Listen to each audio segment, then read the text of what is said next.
Hey guys, एक बार फिर आप सभी लोगों का स्वागत है मेरे चैनल पे। और इस वाली वीडियो में हम बात करेंगे इंटेक्स के बारे में, क्योंकि काफ़ी सारे लोग मेरे से मैसेज करके पूछ चुके हैं कि सितंबर इंटेक बेटर है, जनवरी इंटेक बेटर है, फिर मई इंटेक होता है वो बेटर है। तो क्योंकि हम बात कर रहे हैं यूके में आने की, और मैं खुद जनवरी इंटेक से आई थी, लेकिन फिर भी मैं इसमें डिफरेंसेस बताऊंगी तीनों इंटेक्स के बीच में। तो चलो यार, वीडियो शुरू करते हैं। और सबसे पहले बात करेंगे हम सितंबर इनटेक की। तो सितंबर इनटेक में ऐसा क्या डिफरेंस होता है? देखो, सितंबर इनटेक का जो कोर्स ड्यूरेशन होता है वो होता है लगभग 12 महीनों का, मतलब 9 से 12 महीनों का। और इसका ये फायदा है कि ये सबसे बड़ा इनटेक होता है, सबसे बड़ा इनटेक होता है। हर एक यूनिवर्सिटी ओपन होती है इसके लिए, और हर एक कंपनी ओपन होती है। अगर मान लो आप प्लेसमेंट कोर्स ले रहे हो, या फिर इस तरह का कोई कोर्स ले रहे हो जिसमें आपको इंटर्नशिप की जरूरत है, तो काफी ज्यादा फायदा मिलेगा। अगर क्योंकि सारी कंपनी सितंबर टू सितंबर हायर करेंगी, या जुलाई टू सितंबर हायर करेंगी, इस तरह से मतलब काफी सारी अपॉर्चुनिटीज होती हैं सितंबर इंटेक वालों के लिए। और अब बात करते हैं कि मान लो क्या बोलते हैं, काफी सारे बच्चे स्टूडेंट्स न्यू आते हैं, तो उनके दिमाग में ये चल रहा होता है कि यार फ्रेशर्स पार्टी क्या क्या होगा, या मतलब हम जाएंगे तो कुछ तो, मतलब वेलकम करने के लिए हमारे लिए कुछ तो होना चाहिए। तो ये भी फायदेमंद है कि सितंबर इंटेक वालों को काफी वो देते हैं priority, as in terms of कि मतलब क्या बोलते हैं, पार्टी वगैरह, जैसे रिफ्रेशर्स पार्टी और ये सारी चीजें बहुत होती हैं सितंबर वालों के लिए। और उसके अलावा यार, मान लो पार्ट टाइम जॉब्स की अगर हम बात करें, तो जो स्टूडेंट सितंबर इंटेक में आते हैं, उनका ये है कि काफी सारे स्टूडेंट्स छोड़ के भी जा रहे होते हैं सितंबर में। तो सितंबर में काफी जगहें खाली भी होती हैं, और काफी जगहें मतलब अवेलेबल होती हैं, उनमें वैकेंसी होती है। तो हर एक तरह की अपॉर्चुनिटी के लिए सितंबर इंटेक ठीक है मेरे हिसाब से।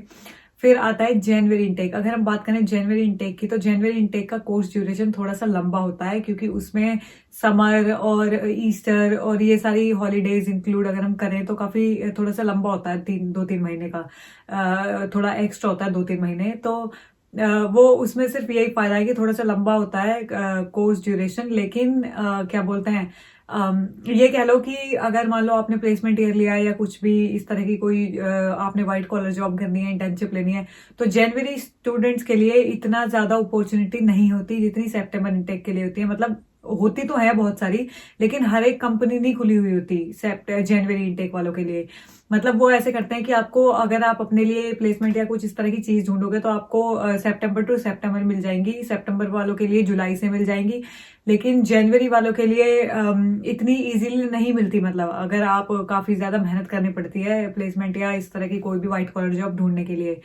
और इसके अलावा अगर पार्ट टाइम जॉब्स की बात करें, तो वो भी मतलब ठीक है, अपॉर्चुनिटी तो होती ही है, लेकिन ऐसा नहीं है कि जरूरी नहीं होता कि जनवरी में हर एक कोई जो ग्रेजुएट हो गया वो वापस जा रहा है, या इस तरह की कोई चीजें। तो मेरे को ऐसा लगता है कि सितंबर इनटेक इज बेटर है। अगर लेकिन आपने इस तरह की कोई व्हाइट कॉलर जॉब या कोई इंटर्नशिप या कुछ ऐसा नहीं करना, तो आप आ सकते हैं जनवरी के लिए।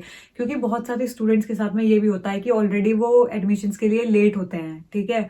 और एडमिशन्स के लिए लेट होते हैं, तो वो 6 महीने और वेट नहीं कर सकते, सितंबर का इंतजार नहीं कर सकते। तो आप करो, क्योंकि मैं खुद जनवरी इनटेक हूँ। और क्या बोलते हैं, तो आप आ सकते हैं। ऐसा कुछ नहीं है कि बेकार होता है, कोई इंटेक बढ़िया होता है, बस अपने अपने प्रोज एंड कॉन्स हैं। तो वही यही सारी चीजें हैं जो थोड़ा सा डिफर करती हैं एक दूसरे इंटेक से। और काफी, हर एक यूनिवर्सिटी भी नहीं लेती जनवरी इंटेक स्टूडेंट्स के लिए। मतलब मेजोरिटी में खुली हुई होती हैं यूनिवर्सिटीज, लेकिन हर एक यूनि नहीं खुली होती जनवरी इंटेक्स के लिए। और अब आता है थर्ड इंटेक। अगर हम मई इंटेक की बात करें, तो ये होता है सबसे छोटा इंटेक। और मुझे नहीं लगता, मतलब पर्सनली, ऐसा कि इसमें आने का कोई फायदा है, क्योंकि एक तो मई इंटेक कहते हैं इसे, और ये सबसे मतलब अगर आप किसी भी जो व्हाइट कॉलर जॉब की अपॉर्चुनिटी की बात कर लो, या कैसे भी, मेरे को पर्सनली तो कहीं भी इतनी अवेलेबिलिटी नहीं दिखती मई में आने वाले स्टूडेंट्स के लिए। और इसलिए मैं हमेशा ये बोलती हूँ, और मैंने खुद भी ऐसा देखा है कि सितंबर इंटेक में आने के बाद काफी ज्यादा मतलब अपॉर्चुनिटीज होती हैं। मेरे बहुत सारे फ्रेंड्स थे जो सितंबर इंटेक में आ चुके थे, हम मेरे से एक सेमेस्टर आगे, और वो भी प्लेसमेंट थे, मैं भी प्लेसमेंट थी। और मैंने इतनी अपनी कराई है, अपनी मेहनत करी है, मतलब प्लेसमेंट ढूंढने के लिए। और उन लोगों के लिए मेरे को खुद प्लेसमेंट के ऑफर आए सितंबर से, लेकिन जनवरी से थी मेरी, तो काफी मेरे को मेहनत करनी पड़ी ढूंढने के लिए। लेकिन सितंबर वालों के लिए भरमार, हर एक कंपनी खुली होती है, हर किसी को पता है इंडस्ट्रियल प्लेसमेंट होती है। तो अगर आप उस हिसाब से देखें तो मेरे एक हिसाब से सितंबर बेटर है। लेकिन अगर आप नहीं ले रहे हैं प्लेसमेंट वाला कोर्स, या आपको ऐसा लगता है कि आपने थोड़े से एक्स्ट्रा टाइम बिताना है या कुछ ऐसा है, तो जनवरी इनटेक इज बेटर।